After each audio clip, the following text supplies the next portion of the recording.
Nosso convidado na edição de hoje do Público na TV Entrevista é o jornalista e professor Murilo César Ramos. Ele é membro do Laboratório de Políticas de Comunicação da Universidade de Brasília e é membro do Conselho Curador da Empresa Brasil de Comunicação, a EBC.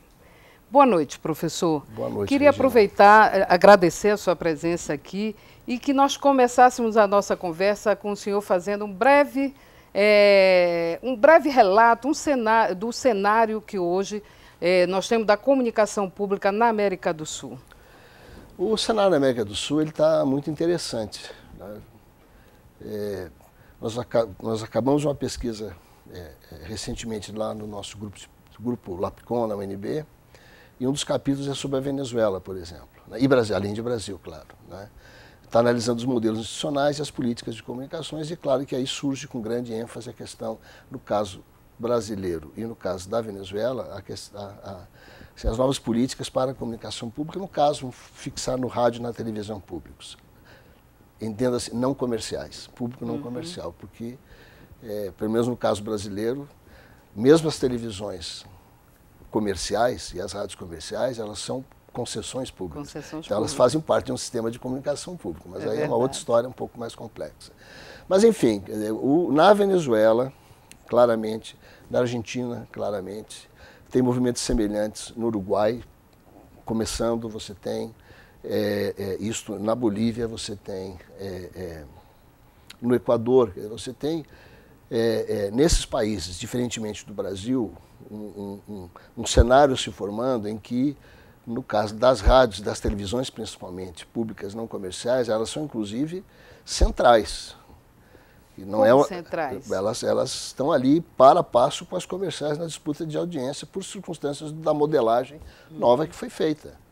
Só pegar o caso, por exemplo, da Argentina, em que a TV pública argentina, depois da lei de los medios na Argentina, por exemplo, chamou para si os direitos das transmissões de futebol.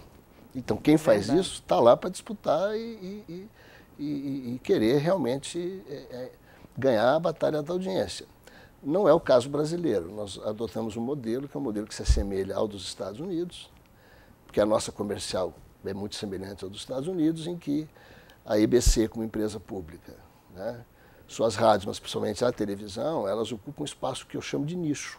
Quer dizer, você não mexe na hegemonia da televisão pública não comercial, certo?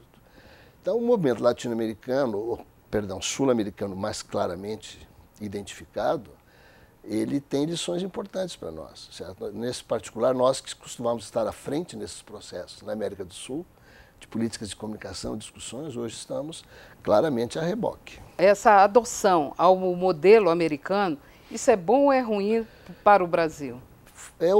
Foi a adoção possível. Porque, veja, nós não mexemos no modelo, esses outros países que eu mencionei na América do Sul, mexeram no modelo como um todo. As políticas são todas novas para o sistema para o modelo como um todo. Nós ainda estamos discutindo se vamos fazer ou não uma lei que regulamente a radiodifusão brasileira, que é uma lei de 1962. Essa discussão eu já nem gosto mais de fazer, de tão cansado que eu estou de fazê-la, certo? Então, nós não mexemos no modelo como um todo. Então, tínhamos que partir para a solução mais simples, que é de criar aquilo que corre o risco de ser, como é lá nos Estados Unidos, um gueto de qualidade. Esse é que é o problema. A TV pública e, lá no caso, o National Public Radio, o rádio público, são excelentes, mas são guetos. Explique melhor o que seriam esses guetos. Eu só estou chamando de gueto como provocação. Né? São espaços de qualidade porque disputam espaços bem menores de audiência. Como você avaliaria a atuação da EBC nesses pouco mais de 4 anos? Eu vejo a EBC, e no caso da TV Brasil particularmente, que eu quero me fixar mais nela, porque a gente não tem discutido, pelo menos no Conselho, a questão das rádios com muita profundidade, porque a TV acaba tomando mais tempo, enfim. A TV cumpre bem, e já cumpria antes. Mesmo a TVE do Rio já fazia isso de algum modo. TVE, né? A TVE do Rio, a TV Educativa do Rio, a antiga TVE do Rio de Janeiro. E a própria TV Cultura de São Paulo já vinha cumprindo isso na programação infantil e infanto-juvenil. Nesse ponto nós estamos ali para e passo com o que eles fazem lá. Lá com mais recursos, enfim, mas nós temos que nos orgulhar da programação infantil e infanto-juvenil que a TV Brasil tem hoje. Professor, a gente vai fazer um breve intervalo e a gente já retoma essa conversa. A gente volta já. Fale com a ouvidoria pelo e-mail ouvidoria@ebc.com.br, pelos telefones 061 3799 5243 ou 3799 5244, ou envie uma carta para a EBC, Empresa Brasil de Comunicação, Setor Comercial Sul, Quadra 8, primeiro subsolo, Brasília, Distrito Federal, CEP 70 333 900.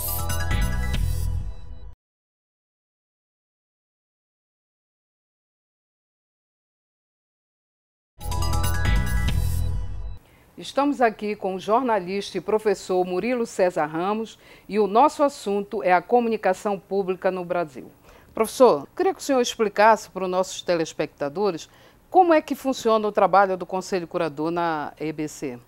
O Conselho Curador, ele é, por lei, e tem que agir assim, ele é o que eu chamo de a alma pública da radiodifusão pública não comercial, no sentido de que a ele compete assegurar e zelar pela autonomia. Também. Porque ele traz dentro dele uma representação da sociedade, que é uma representação por região do Brasil, ela tenta não ser por corporação, mas tenta trazer representantes de diversas tendências da sociedade, enfim, e está lá para assegurar o caráter público, ou seja, o caráter autônomo, público e autônomo principalmente, ou seja, impedir que haja ingerência indevida do governo sobre as programações e sobre a própria gestão da radiodifusão pública.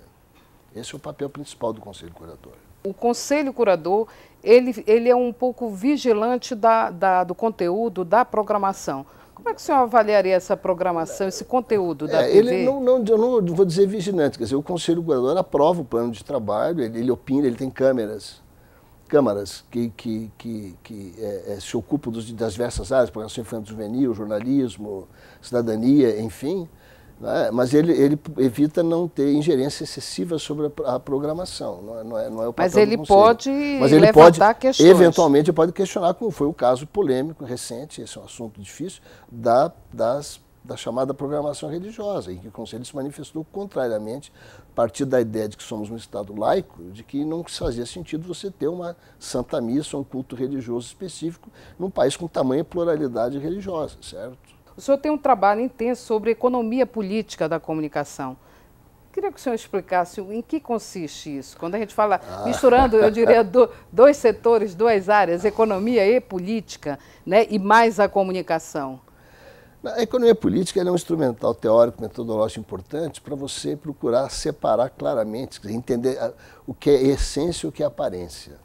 Então você tem, eu acho que sem economia política você não consegue, por exemplo, ir fundo para entender se, por exemplo, uma empresa pública como a EBC, ela é só aparentemente pública ou ela é essencialmente pública, porque você faz questionamento profundos, né, sobre como, por exemplo, uma estrutura como a EBC é atravessada pela questão do poder. Como é que se dá os conflitos? Trabalhar a questão dos conflitos, as hegemonias, como é que isso é? O fundamental da economia política justamente é isso, não dar nada, não ter nada como dado. Aquilo é assim porque tem que ser assim, certo? É você procurar ir camada por camada deslindar, certo? Aquela realidade, mas acima de tudo trabalhando com a categoria de poder. E eu tenho uma curiosidade, né, que isso é um trabalho acadêmico, né, as suas pesquisas, elas têm esse eixo condutor. Como que você traz essas questões da academia, né, essas discussões que eu considero importantíssimas para esse trabalho, para executado dentro do Conselho Curador?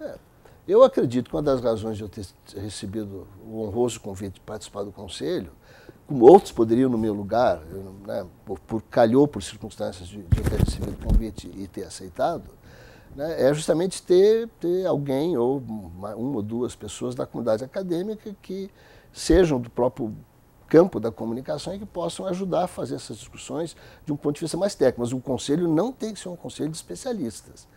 Ele tem que ser um conselho em que é fundamental ter gente lá que, por exemplo, eu vou dar um caso, ela infelizmente está saindo agora, mas, por exemplo, é você ter uma pessoa como a doutora Lúcia Viladino Braga, diretora da Rede Sara de Hospitais, que é uma neurocientista, e que traz o aporte da neurocientista para entender as programações infantis e os impactos das programações sobre as crianças. Então, é importante ter alguém como o advogado paulista Cláudio Lembo, que é um homem liberal, mas o que eu chamo de um liberal de boa cepa, para trazer uma outra perspectiva que não seja uma perspectiva apenas impregnada de uma certa visão política e ideológica dentro do Conselho. Então, fundamental do Conselho... Eu acho que a gente briga tanto por diversidade pluralidade, acho que o Conselho... A das coisas que eu mais temo é o Conselho se transformar num Conselho, primeiro, de supostos especialistas como eu, em comunicação e televisão pública, certo? Porque aí acaba virando tudo, cada reunião um seminário. Segundo, que ele se divida vamos chamar assim, em campos corporativos, fazer representação por corporações, sejam profissionais, patronais, sindicais, o que seja, certo? A gente vai novamente para um intervalo, tá, professor? O Público na TV volta já.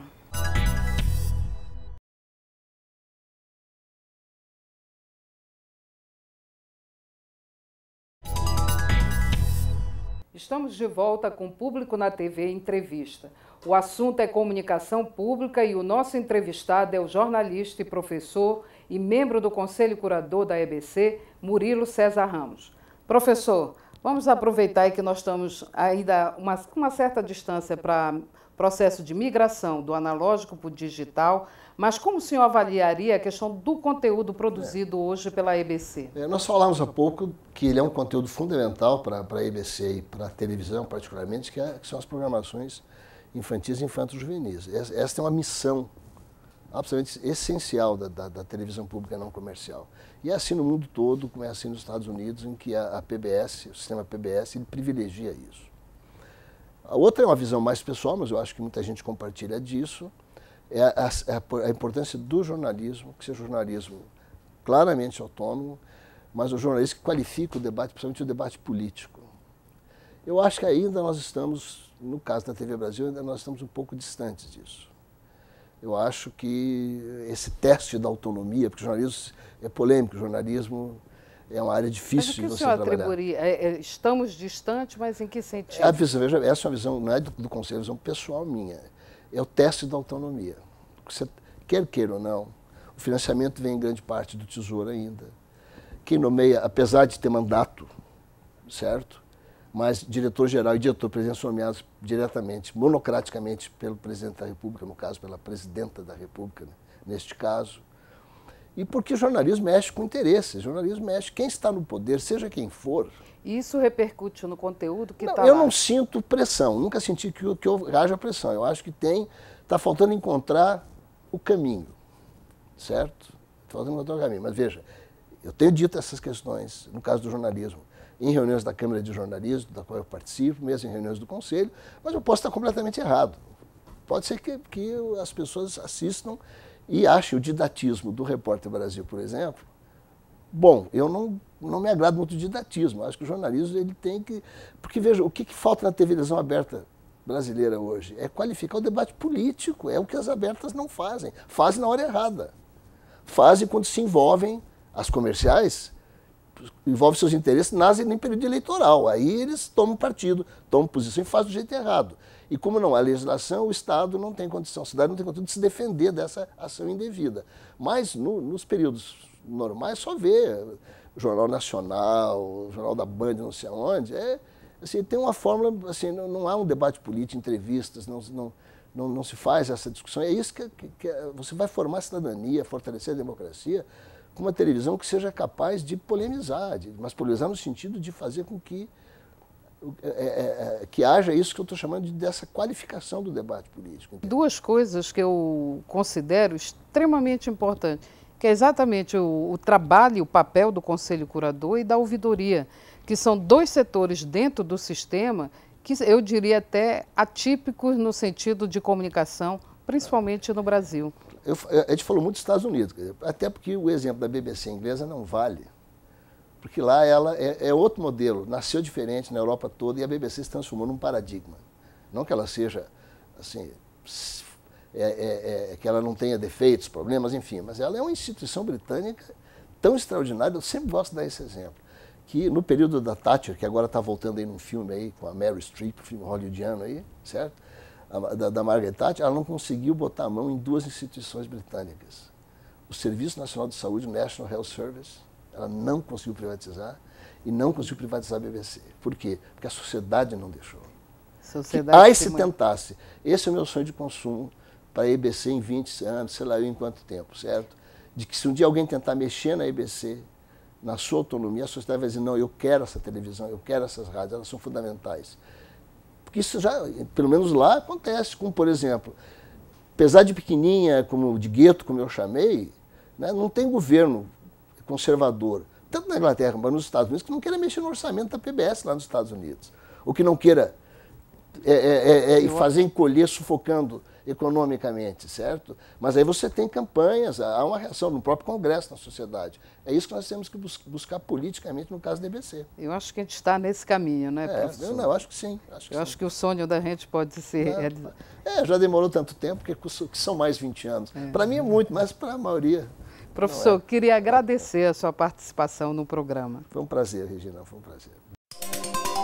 Fale com a ouvidoria pelo e-mail ouvidoria@ebc.com.br, pelos telefones 061 3799 5243 ou 3799 5244, ou envie uma carta para a EBC, Empresa Brasil de Comunicação, Setor Comercial Sul, Quadra 8, primeiro subsolo, Brasília, Distrito Federal, CEP 70 333 900.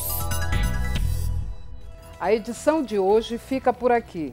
Esperamos vocês na próxima quinta-feira, às 8h40 da noite. Uma boa noite e até lá.